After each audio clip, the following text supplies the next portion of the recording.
ওকে, তো এবার হলো উপসংহার, ফাইনাল মেসেজ।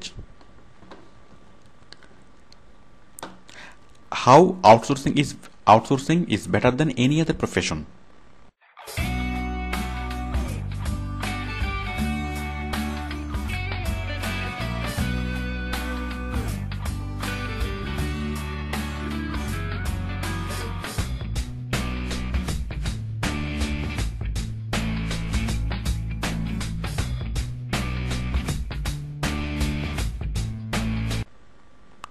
আমাদের দেখা মানে প্রচলিত যত ধরনের প্রফেশন আছে তার মধ্যে সবচেয়ে বেটার প্রফেশন হলো আউটসোর্সিং।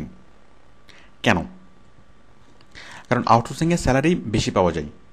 মানে আপনি যে কাজটা করে দেশে যে পরিমাণ স্যালারি পান, ঠিক সেই কাজটাই যদি আপনি কোনো বিদেশির কোম্পানির জন্য আউটসোর্সিংয়ের মাধ্যমে করেন, তাহলে তার চেয়ে কমপক্ষে 5 গুণ বা 10 গুণ বেশি স্যালারি আপনি পাবেন। তারপর হচ্ছে ভ্যালুয়েট। আউটসোর্সিং করতে গেলে আপনার যেটা হচ্ছে সেটা হচ্ছে আপনার সাথে ভ্যালুয়েট হচ্ছে, মানে আপনি কাদের সাথে কাজ করছেন? সরাসরি বিদেশি কোম্পানিগুলোর সাথে। তো সরাসরি বিদেশি কোম্পানিগুলোর সাথে কাজ করতে গিয়ে আপনার যে এক্সপিরিয়েন্সটা হচ্ছে সেটা হচ্ছে আন্তর্জাতিক মানের এক্সপিরিয়েন্স, আন্তর্জাতিক মানের স্কিল, এবং সেই ইন্টারন্যাশনাল স্ট্যান্ডার্ড এক্সপিরিয়েন্স এবং স্কিল নিয়ে আপনি অনেক দূর যাওয়ার স্বপ্ন দেখতে পারেন। এরপর হচ্ছে এখানে দ্রুত স্যালারি বাড়ে। অন্য কোনো জবে এত দ্রুত স্যালারি বাড়ে না। আমি দেখিয়েছিলাম যে প্রথমে পার আওয়ার $1, দেন পরের মাসে পার আওয়ার $2, দেন পরের মাসে $3.5। তো এখানে যত র্যাপিডলি স্যালারি বাড়ে অন্য কোনোভাবে স্যালারি বাড়ে না। আর আরেকটা বিষয় দেখুন যে ইনকাম। সাপোজ যে কোনো প্রফেশনাল, মনে করুন একজন ডাক্তার বা একজন লয়ার। তো একজন ডাক্তার নতুন বসার পরে মানে MBBS পাস করে জাস্ট সে যখন প্রফেশন শুরু করে তখন তার কাছে খুব বেশি পেশেন্ট কিন্তু আসে না। কমপক্ষে 5-6 বছর পরেই তার কাছে পেশেন্ট আসা শুরু করে, মোটামুটি পেশেন্ট আসে। একজন লয়ার প্রথম 2-3 বছর সে তেমন কিছু আর্ন করতে পারে না, মানে একটা নির্দিষ্ট সময়ে পরে কমপক্ষে 5-6 বছর পর থেকে তার আর্নিংটা শুরু হয়, মানে ভালো আর্নিংটা শুরু হয়। তো সেদিক দিয়ে চিন্তা করলে যে আমাদের মানে এই প্রফেশনে এখানে মানে অন্য প্রফেশনের সাথে যদি কম্পেয়ার করেন, এখানে আমাদের আর্নিংটা খুব তাড়াতাড়ি হয়। মানে অন্যান্য প্রফেশনে 5-6 বছর পরে খুব ভালোভাবে আর্নিং শুরু হয়, আর আমাদের এখানে মোটামুটি মাস 2 ওয়েট করতে হয়, মানে মাস 2 মধ্যে ভালো আর্নিং শুরু হয়। যাই হোক, এরপর হলো এখানে প্রচুর চাকরি পাওয়া যায়। আপনারা অন্য কোনো জব যদি করেন তাহলে সেখানে আপনার মানে চাকরির সমস্যা থাকতে পারে, যে আজকে যদি চাকরি চলে যায় তাহলে কী করবেন, একটা অনিশ্চয়তা থাকে। বাট আউটসোর্সিংয়ের মাধ্যমে যদি আপনি জব করেন তাহলে এখানে চাকরির কোনো সমস্যা নেই। কারণ আমাদের দেশে চাকরির সমস্যা মানে বেকার সমস্যা আছে, বাট বিশ্বের বেশিরভাগ দেশেই চাকরির কোনো সমস্যা নেই, চাকরি পাওয়াটা কোনো সমস্যা না, বরং উপযুক্ত লোক পাওয়াটাই সমস্যা। ওকে, তাহলে আপনি যদি দেশের মধ্যে জব করেন তাহলে আপনি বেকার সমস্যার মধ্যে আছেন, বাট আপনি যদি আউটসোর্সিংয়ের মাধ্যমে জব করেন তাহলে আপনি বেকার সমস্যার ঊর্ধ্বে। এরপর হলো আউটসোর্সিং করার পরে আপনি নিজে একটা ফার্ম দিতে পারেন, অথবা আপনি সাব কন্ট্রাক্টে অন্য কাউকে দিয়ে কাজ করাতে পারেন। মানে একটা পর্যায়ে পরে 5 থেকে 6 মাস পরে 5-6 মাস নিজের হাতে কাজ করার পরে তখন আর নিজের হাতে কাজ করতে হয় না, তখন অন্য কাউকে দিয়ে কাজ করিয়ে আর্নিং করা যায়। তো এই কারণগুলোর জন্য আউটসোর্সিং যে কোনো প্রফেশন মানে অন্য যে কোনো প্রফেশন হচ্ছে বেটার। আর আরেকটা বিষয় হলো আউটসোর্সিং হলো একটা কমপ্লিট প্রফেশন। আমরা কমপ্লিট প্রফেশন বলতে যা বুঝি যে এখান থেকে আমার নিশ্চিত একটা আর্নিং আসবে, প্রতি মাসে আসবে, সেটা যত কমই হোক না কেন, এবং সেটা গ্র্যাজুয়ালি ইনক্রিজ করবে। ঠিক সেম আউটসোর্সিংয়ের ক্ষেত্রে যদি আপনি একটা কাজ ভালোভাবে পারেন তাহলে প্রতি মাসে আপনার একটা আর্নিং আসবে কনফার্ম, এবং প্রতি মাসে এবং সেটা ইনক্রিজ হবে। যত আপনার কাজের কোয়ালিটি বাড়বে তত আপনার স্যালারি ইনক্রিজ হবে। তো আশা করি আপনি বুঝতে পেরেছেন যে আউটসোর্সিং কেন বেটার অন্য যে কোনো প্রফেশন হচ্ছে। তো আউটসোর্সিং কীভাবে করবেন? আপনি আউটসোর্সিং দুইভাবে করতে পারেন, একটা হচ্ছে পার্ট টাইম অথবা ফুল টাইম। ফুল টাইম তো ফুল টাইমই, আপনি 5 ঘন্টা পারেন, 7 ঘন্টা, 8 ঘন্টা, যতক্ষণ পারেন ফুল টাইমই। যদি আপনি পার্ট টাইম করার চিন্তা করেন পার্ট টাইমে করতে পারেন, এবং ম্যাক্সিমাম মানুষ পার্ট টাইমই করে। পার্ট টাইম মানে হলো আপনাকে সারা দিন আউটসোর্সিং নিয়ে পড়ে থাকতে হবে না, দৈনিক মাত্র 1 ঘন্টা সময় দিলে যথেষ্ট। যদি আপনি সারাদিনে অন্য কাজগুলো সেরে সারাদিন যদি আপনার 1 ঘন্টা সময় থাকে, জাস্ট 1 ঘন্টা সময় আপনি যদি আউটসোর্সিংয়ের জন্য স্পেন্ড করতে পারেন, তাহলে আপনি আউটসোর্সিং করতে পারবেন। তো আশা করি বুঝতে পেরেছেন যে আউটসোর্সিং করা মানে যে দুনিয়ার সব কিছু বাদ দিয়ে আউটসোর্সিং নিয়ে পড়ে থাকা না। আউটসোর্সিং মানে হলো যদি আপনি 1 ঘন্টা সময় পান ডেলি, দ্যাটস এনাফ, আপনি অনেক ভালোভাবে আউটসোর্সিং করতে পারবেন। তো প্রথমে আপনি পার্ট টাইম দিয়ে শুরু করতে পারেন। পার্ট টাইম দিয়ে শুরু করার পরে দেন সময় বলে দিবে যে কি করতে হবে, কখন করতে হবে। যখন আপনি দেখবেন যে আপনি পার্ট টাইম কাজ করে এখানে যা আর্নিং করছেন, আপনার ফুল টাইম জবে সেই পরিমাণ আর্নিং আসছে না, তখন সময়ই বলে দিবে যে আপনি জব লিভ করবেন কিনা, আপনি জব সুইচ মানে জব লিভ করে আপনি পুরোপুরি ফুল টাইম প্রফেশনাল হিসেবে আপনি আউটসোর্সিং শুরু করবেন কিনা, মানে আউটসোর্সিংয়ে ফুল টাইম সময় দিবেন, মানে দিবেন কিনা সেটা সময় বলে দিবে। এরপর হলো এসইউ কাজের সুবিধা। এসইউ কাজের সুবিধাগুলো আমি আগেও বলেছি, যেখানে ইংলিশ জ্ঞান খুব একটা লাগে না, এখানে কম্পিউটার নলেজ খুব একটা লাগে না, কম্পিউটারের কোনো প্রোগ্রাম জানতে হবে না, এমএস ওভার এক্সেল জানতে হবে না, জাস্ট ব্রাউজিং করতে জানলেই হবে। আর তাছাড়া কম্পিউটার নিয়ে যা জানা লাগবে এগুলো কোর্সের মধ্যেই শেখানো যাবে, এগুলো 2-3 মাসের মধ্যেই শেখানো যাবে, যার ফলে কম্পিউটার নিয়ে মানে কম্পিউটার স্কিলটা এখানে ইম্পর্টেন্ট না। তারপর হচ্ছে কম সময়ে শেখা যায়, মাত্র 3 মাসের মধ্যে শেখা যায়, মানে 2 থেকে 3 মাসের মধ্যে একদম পরিপূর্ণভাবে ভালোভাবে শিখে যায়। এটা হচ্ছে যদি সপ্তাহে একটা করে ক্লাস করা হয়। এরপর হচ্ছে এখানে অনেক বেশি পরিমাণে কাজ পাওয়া যায়। আমি আগে বলেছি এবং দেখিয়েছি যে আমাদের আউটসোর্সিংয়ের মাধ্যমে যত ধরনের কাজ পাওয়া যায়, সবচেয়ে বেশি কাজ পাওয়া যায় হচ্ছে এসইউর কাজ। এবং এসইউর কাজের যে গ্রোয়িং রেট, সে রেটটা অন্য অন্য সব কাজের চেয়ে বেশি স্যালারি পাওয়া যায়। আমরা এই কঠিন কাজ যেগুলো আছে, যেমন graphic design, programming, graphic design, এই কঠিন কাজগুলোতে করে যে পরিমাণ স্যালারি পাওয়া যায়, এসইউর কাজ করে তার সমপরিমাণ এবং ক্ষেত্র বিশেষে তার চেয়ে বেশি স্যালারি পাওয়া যায়। এবং এটা আমি দেখিয়েছিলাম যে কত স্যালারি পাওয়া যায়।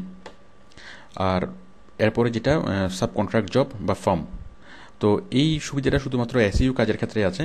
এটা সাব কন্ট্রাক্ট মানে এসইউর কাজগুলো সাব কন্ট্রাক্টে অন্য কাউকে দিয়ে করানো যায় এবং নিজস্ব ফার্ম খোলা যায়।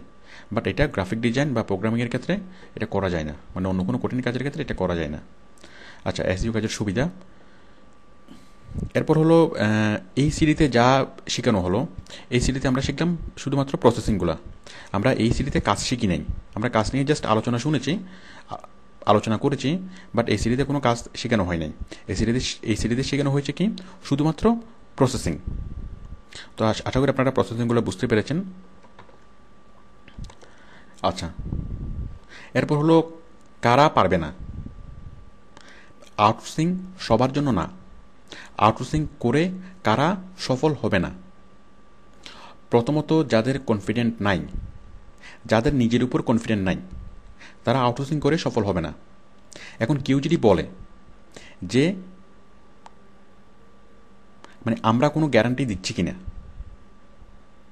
আপনি বলুন আপনি পরীক্ষায় পাশ করবেন কি করবেন না, মানে একজন স্টুডেন্ট পরীক্ষায় পাশ করবে কি করবে না সেটা টিচার গ্যারান্টি দিতে পারে কিনা? কখনোই পারে না। আপনি সাকসেস হবেন কিনা এই গ্যারান্টি কে দিতে পারে? এই গ্যারান্টি দুনিয়ার কেউ দিতে পারে না। এই গ্যারান্টি দিতে পারেন একমাত্র আপনি। এখন আপনি যদি আপনাকে গ্যারান্টি দিতে পারেন, তাহলে আপনি আউটসোর্সিংয়ে আসতে পারেন। আর যদি আপনি নিজে যদি গ্যারান্টি দিতে না পারেন, তাহলে আউটসোর্সিংয়ে আসলে আপনার সময় এবং টাকা দুইটাই নষ্ট হবে। আমরা আপনাকে যে বিষয়টার মানে গ্যারান্টি দিতে পারি সেটা হলো যে আমরা আপনাকে আউটসোর্সিংয়ের যে বাধাগুলো আছে সেই বাধাগুলো আমরা আপনাকে ধরে ধরে পার করিয়ে দেবো, মানে হাতে ধরে ধরে পার করিয়ে দেবো। এখন সেই বাধাগুলো পার হওয়ার সময় আপনাকেও কিন্তু সহযোগিতা করতে হবে, আপনাকেও পার হয়ে আসতে হবে। এখন আপনাকে যদি বাধাগুলো আমরা পার করাতে চাই, বাট সাপোজ আমরা বাধাগুলো হাতে ধরে ধরে পার করিয়ে দেবো, কিন্তু কেউ যদি একদম কাঠ ধরে দাঁড়ায় থাকে যে পার হবো না, তখন তাকে পার করানোর সাধ্য কারো নেই। তো আশা করি বুঝতে পারছেন। যার কনফিডেন্টের অভাব আছে সে আউটসোর্সিং করতে পারবে না। কেউ যদি নিজের ব্যাপারে কনফিউজড হয় যে আমি কি আসলে পারবো, আমার পক্ষে কি আসলে সম্ভব হবে, আমি কনফার্ম দিয়ে বলতে পারবো তাকে দিয়ে আউটসোর্সিং হবে না, কারণ তার নিজের উপর কনফিডেন্ট নাই।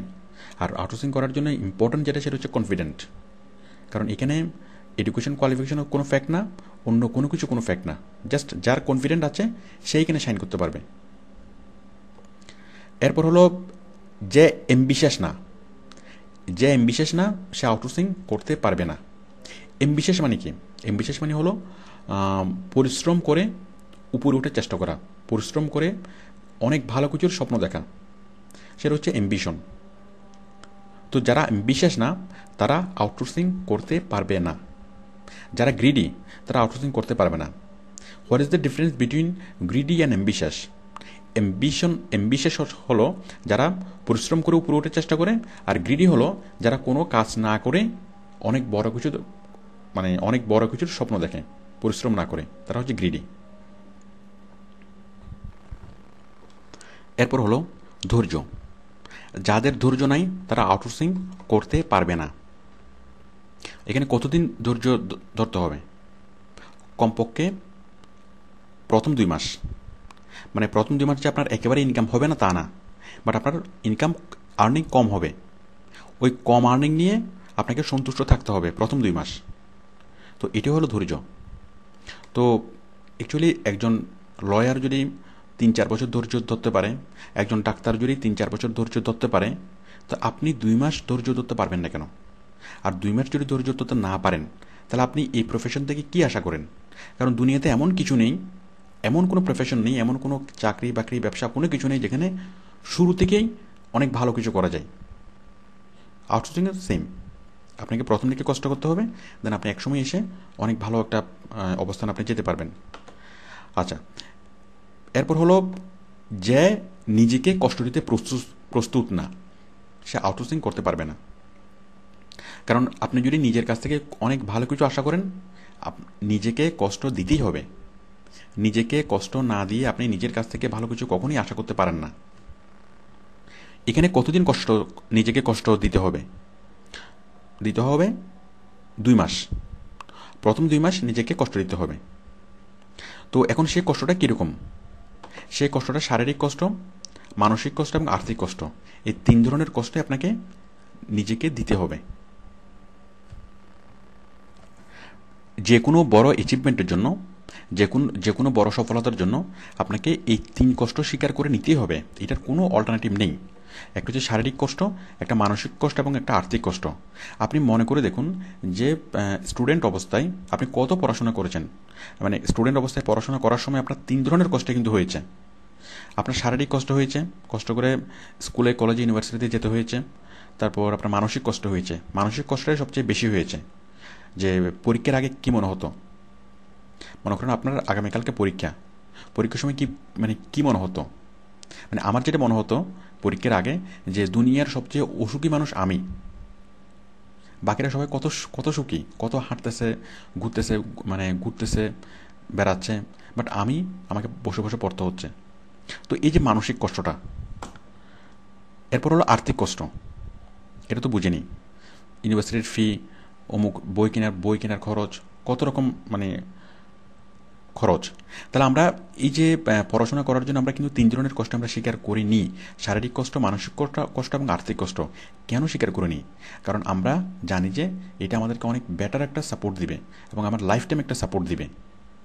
তো দেখুন এই যে আমরা পড়াশোনা করি, তো আমরা এত কষ্ট করে এত কন্ট্রিবিউশন দিয়ে আমরা পড়াশোনা কেন করি? একটা কারণে, যে আমি ভালো একটা জব পাবো। যাই হোক, তো এখন আমি যদি জবের সাথে এটাকে কম্পেয়ার করি, তাহলে দেখুন সাপোজ একটা ছেলে এমবিএ করে সে কোনো একটা জবে ঢুকলো। তো জবে ঢোকার পর সে স্যালারি পাচ্ছে কত? সাপোজ 15,000 টাকা দিয়ে সে স্টার্ট করলো। তো 15,000 টাকা দিয়ে স্টার্ট করার পরে কমপক্ষে 5 বছর পরে তার স্যালারি হবে 50,000 টাকা, কমপক্ষে 5 বছর পরে।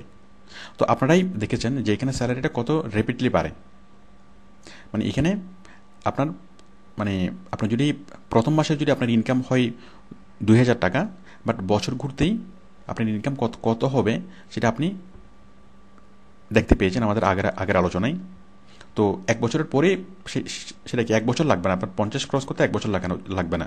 যদি আপনি সিরিয়াসলি কাজ করেন তাহলে প্রথম মাসে যদি আপনার ইনকাম হয় 2000 টাকা, তাহলে 6 মাস পরে আপনার ইনকাম 50 ক্রস করবে। তো সেই জন্য একটা জব আপনাকে যতটুকু মানে সাপোর্ট দিবে, তার চেয়ে আউটসোর্সিং কাজ আপনাকে তার চেয়ে অনেক বেশি পরিমাণের সাপোর্ট দিবে। তবে অনেকে ভিন্ন কথা বলে, অনেকে বলে যে স্ট্যাটাস, জব করলে একটা সোশ্যাল একটা স্ট্যাটাস থাকে যেটা বলা যায়, বাট আউটসোর্সিং করলে এটা বলা যায় না মানুষকে। আরে ভাই, আসল বিষয় হচ্ছে টাকা। যদি আপনার যদি টাকা থাকে, দুনিয়া আপনাকে স্যালুট করবে।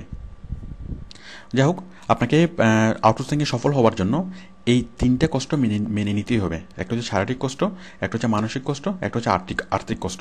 তবে সেটা কম্পারেটিভলি অন্যান্য অ্যাচিভমেন্টের চেয়ে অনেক কম।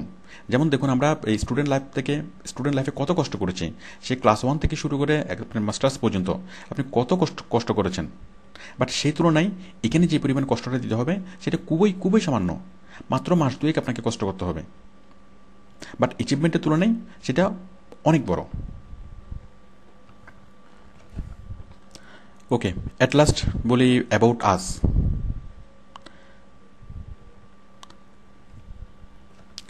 আউটসোর্সিং ইনস্টিটিউট, আমরা হচ্ছি professional SEO farm. Professional SEO farm.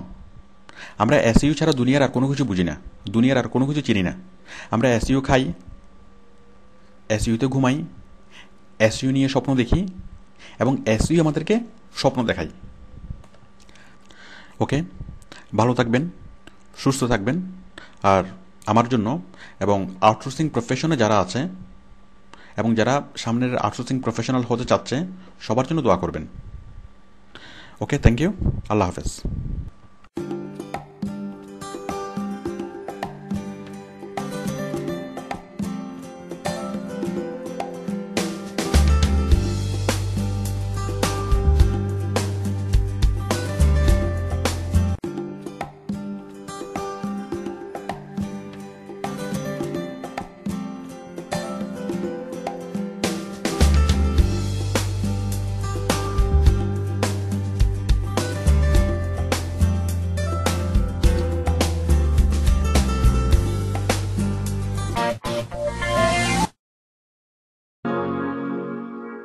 দর্শক, স্বাগত জানাচ্ছি আর টিভি আইটি নাইট অনুষ্ঠানে। আপনাদের সাথে আছে আমি অনন্যা ইসলাম। মূলত তথ্য প্রযুক্তি সংক্রান্ত জানা অজানা নানা বিষয়ে আলোচনা নিয়ে আমাদের এই আয়োজন। আজকের বিষয় আউটসোর্সিং।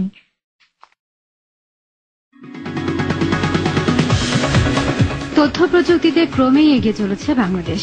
বিশেষ করে আউটসোর্সিং খাতে বাংলাদেশের সাফল্য ঈর্ষণীয়। আমাদের আজকের বিষয় হচ্ছে কি আউটসোর্সিং এর টিপস এন্ড ট্রিক্স।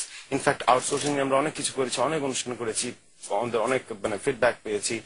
বাংলাদেশের মানুষ খুব আগ্রহী আউটসোর্সিং নিয়ে।